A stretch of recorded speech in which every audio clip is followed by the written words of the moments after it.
Il-ħidma fuq il-Mediterranean Maritime Hub fis-sit tal-ex Marsha Shipbuilding bdiet u l-kumpanija diġà bdiet timpjega 85 persuna. Għalilna dan Paula Bela, chairman ta' Able Care Oilfield Services Group, li spjegalna kif dan il-proġett ittieħed b'serjetà kbira fejn saru diversi konsultazzjonijiet mal-industrija barra minn xtutna biex ikun individwat x'jonqos u x'hemm bżonn f'dan il-qasam biex bekk jitfassal pjan konkret li ħall il-frott. Għallinna li l-industrija titlob kwalità u effiċjenza u għalhekk li pjanar kien dettaljat ferm biex din iż-żona tkun riġenerata u tiffoka fuq servizzi fl-industrija taż-żejt. Industrija li fiha ħafna potenzjal u titlob servizzi minn diversi aspetti. Allura l-investiment qed nagħmluh kuraġġ, il-pajjiż miexi tajjeb, ir-reputazzjoni ta' Malta barra hija tajba u r-rispons mill-industrija iħarsu li hemm Malta huwa tajjeb ħafna.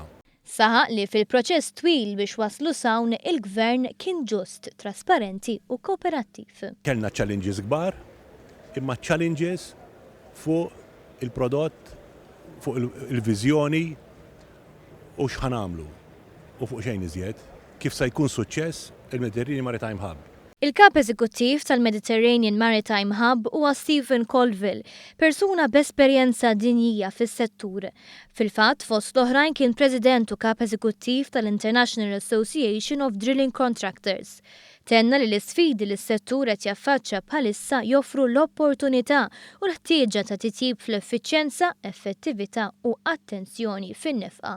Għaldastant l-industrija qed tfittex opportunitajiet biex l-affarijiet isiru aħjar. That is the big opportunity of Malta, acting as a centralised Mediterranean maritime hub, pulling together the companies that can offer in one place all the services they require. Tenna li l-lista ta' raġunijiet biex dan il-proġett isir f'Malta hija twila. Però il-pożizzjoni ġeografika u l-abiltajiet tal-Maltin, partikolarment fil-qasam marittimu, huma ewlenin.